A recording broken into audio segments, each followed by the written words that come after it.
नमस्कार, बहुत स्वागत है आपका। वृषभ राशि, राहु केतु का राशि परिवर्तन होने जा रहा है। अब देखिए, वृषभ राशि आपके लिए ये वीडियो बहुत खास है, ध्यान से देखिएगा। आपके लिए चूँकि 2025 भी बहुत महत्वपूर्ण है, क्योंकि जो शनिदेव हैं कर्मफलदाता, साथ ही आपकी लाइफ को पूरी तरह से कंट्रोल करते हैं और वो 29 मार्च को राशि परिवर्तन कर चुके हैं।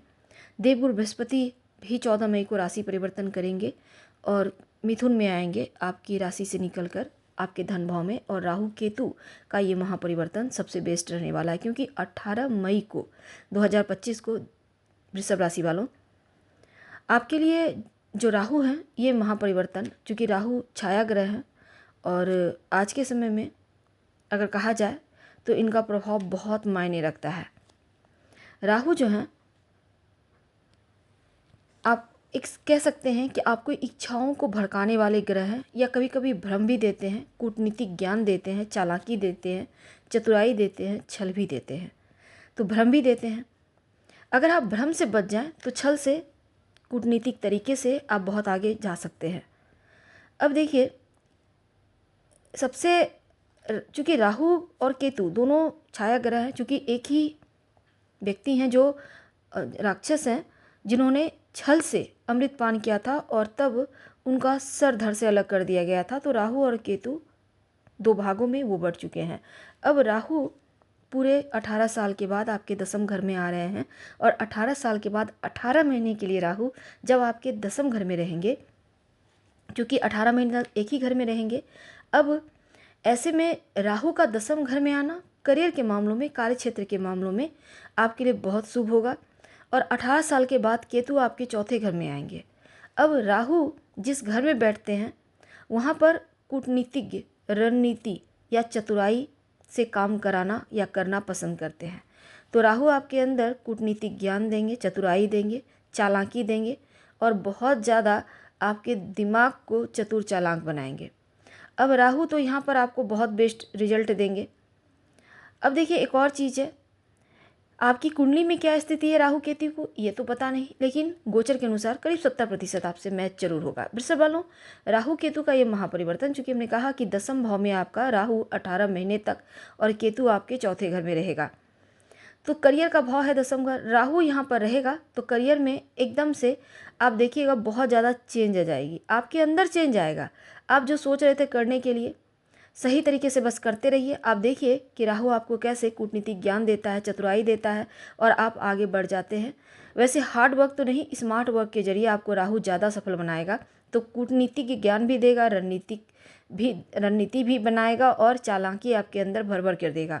तो 18 साल के बाद राहु आप जो भी काम कर रहे हैं बस उसमें अभी तक आप अगर संतुष्ट नहीं थे तो राहु उस असंतुष्टि के कारण राहु आपको ज़्यादा सफलता देगा।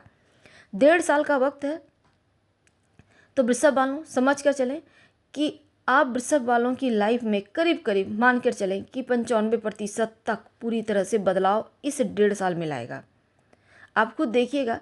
अब देखिए, सबसे पहली बात यह है कि आप जो काम कर रहे हैं उसमें आप स्मार्ट वर्क को ऐड कीजिए। आप जॉब करते हैं, आपकी जॉब चेंज हो सकती है, आप स्थान परिवर्तन आपका होगा। अगर आप अपने मकान में हैं तो एक और मकान ले सकते हैं, आप किराए के घर में तो अपने घर में जा सकते हैं। यानी स्थान परिवर्तन राहु हर हाल में करवाएगा। मान के चलिए ट्रांसफ़र होने की भी प्रबल संभावना है, तो राहु ट्रांसफ़र कराने में सबसे नंबर 1 पे आता है। अब देखिए, राहु का जो भी काम है वो फटाफट से करिए, क्योंकि राहु आपका साथ देगा और राहु कोई भी काम को लेट नहीं करता, तुरंत कर देता है। अब राहु कभी कभी आपके मन में जैसे थोड़ी शंका देता है, भ्रम देता है, डराता भी है, या फिर आप कभी कभी भ्रम में फंस जाते हैं। भूत प्रेत की संज्ञा भी दी गई है, राहु के कारण महसूस होता है। तो ये चीज़ें मन में आ सकती है। सबसे महत्वपूर्ण ये है कि आप क्या सोच रहे हैं, क्या हो रहा है। लेकिन राहु का एक अच्छी चीज़ ये है कि वृषभ वालों, अगर आप राजनीतिक क्षेत्र से जुड़े हैं, अगर आप पॉलिटिशियन हैं या फिर आप जॉब करते हैं, तो राहु आपके लिए बहुत अच्छा है, आपको सफलता देगा। अरबपति खरबपति योग बना रहा है, थोड़ा सा आप मेहनत करें। लेकिन राहु जेल भी ले जाता है, इसलिए ज़रा इलीगल काम से बचिएगा और बदनामी वगैरह में ना पड़े, इसलिए थोड़ा संभल कर रहें। जितने भी गैर जो कार्य हैं, कहने का मतलब इनलीगल कार्य, वो राहु ही करवाता है। लेकिन राहु इनलीगल तरीके से ज़्यादा धन देता है, लीगल तरीके से शनिदेव देते हैं। अब राहु जो है एकदम से तुरंत काम कराएगा, जो आप सोचे नहीं कि वो काम बन जाता है। राहु केतु का आप ये समझ के चलें कि लक्ष्य तक तो पहुंचाएगा ही, साथ ही अगर आप सोशल वर्क करते हैं या आप संचार के माध्यम से कोई काम करते हैं, ऑनलाइन काम करते हैं, तो विशेष कर राहु आपको ज़्यादा सफलता देगा। सबसे बड़ी बात है, अगर आप टेक्नोलॉजी से जुड़े हुए कोई काम कर रहे हैं, आप पढ़ाई कर रहे हैं, आप विद्यार्थी हैं, तो भी आपके लिए खासकर राहु का ये महापरिवर्तन बहुत अच्छा है। आप कोई नई चीज़ सीखना चाहते हैं, सीख लीजिए, बहुत काम आने वाली है आपको। शॉर्टकट के तरीके से भी आपको राहु आगे ले जाएगा। तो 18 महीने का वक्त है, जितना मेहनत कर सकते हैं कर लीजिए। ये वक्त 18 साल के बाद आया है, ये बहुत मायने रखेगा आपके लिए। तो राहु के बारे में जानिए। अब हम जानते हैं केतु। केतु आपके चौथे घर में 18 साल के बाद आया है, 18 महीने के लिए। चौथा घर क्या है?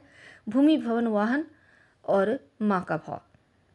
तो ऐसे में केतु का यहाँ रहना दिमाग को थोड़ा सा आपको डिस्टर्ब कर सकता है या फिर उथल पुथल। केतु जो है, आप 18 मई के बाद जैसे कि आप कोई प्रॉपर्टी लेना चाहते हैं, तो आपको केतु जो है प्रॉपर्टी तो देगा पर खुशी को थोड़ा कम रखेगा। तो बैलेंस करके चलना होगा, आपको बहुत ज़्यादा खुश नहीं होने देगा। केतु का काम ही है चीज़ों से मोह भंग करना। तो ये चीज़ें आप अगर दिमाग में सेट कर लेते हैं कि मोह भंग नहीं होना, चीज़ों को पॉजिटिव लेना है, तो केतु भी पॉजिटिव फल देगा। प्रॉपर्टी से कुछ अगर परिवर्तन करना चाहते हैं, प्रॉपर्टी से जुड़ा वो होगा। अगर आप घर शिफ्ट करना चाहते हैं, पक्का होगा। पेरेंट के साथ अगर आप कहीं घूमने फिरने जाना चाहते हैं, ये बहुत अच्छा वक्त है। अगर आप किसी भी काम के बस घर से दूर जाना चाहते हैं, विदेश यात्रा करना चाहते हैं, तो खासतौर पर बहुत बढ़िया है।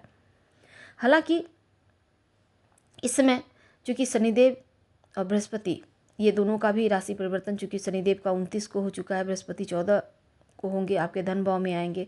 आपके ऊपर न शनिदेव की 7.5 है, न शनिदेव की ढैया है, बृहस्पति भी धन भाव में बैठे हैं। तो वृषभ वालों के लिए आने वाला 1.5 साल आप कुछ बड़ा प्लान कर सकते हैं। समय अनुकूल है, आपको 3 ग्रह का वरदान मिल रहा है और बहुत तरक्की करने वाले हैं। लेकिन मन को किसी भी चीज़ से विमुख ना होने दें। आपके पास बहुत वक्त है, चीज़ों को पॉजिटिव लें, चीज़ों को संयोग कर रखें।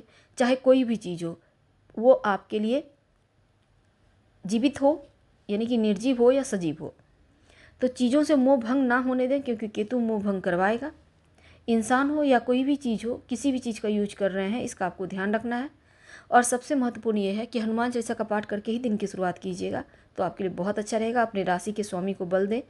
ओम सं शुक्राय नमः, इस मंत्र का जप रोज भोर के समय या रात सोने के पहले जरूर करें। और भगवान सूर्य को प्रणाम करके 27 बार गायत्री मंत्र पढ़ें, ताकि सही समय पर सही डिसीजन ले पाए। हम आपसे विदा लेते हैं। जानकारी अच्छी लगे तो लाइक कर सब्सक्राइब करें, शेयर करें, कमेंट करें। धन्यवाद।